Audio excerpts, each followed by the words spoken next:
With Richard Nixon at his side, China's Deng Xiaoping today criticized the United States, blasted what Deng views as unwise Americans who support the crushed movement for freedom and democracy inside China. CBS News Beijing correspondent John Sheehan reports on today's Nixon-Deng meeting.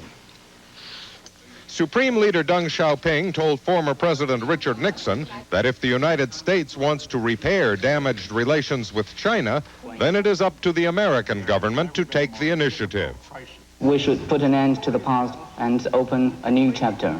Deng blamed the U.S. for the bad state of relations since the Army massacre of unarmed protesters last June and accused the United States of being deeply involved in the rebellion.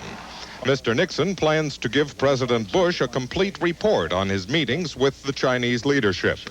The important thing now is to find those areas in which we do agree, because this relationship must be sustained.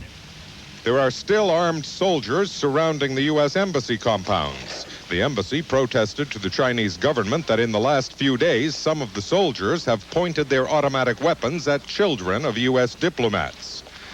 Neither Richard Nixon nor the Chinese revealed what they said about the fate of dissident Fang Lijie, who has been given sanctuary in the embassy since the slaughter of the protesters. He faces arrest and possible execution if captured.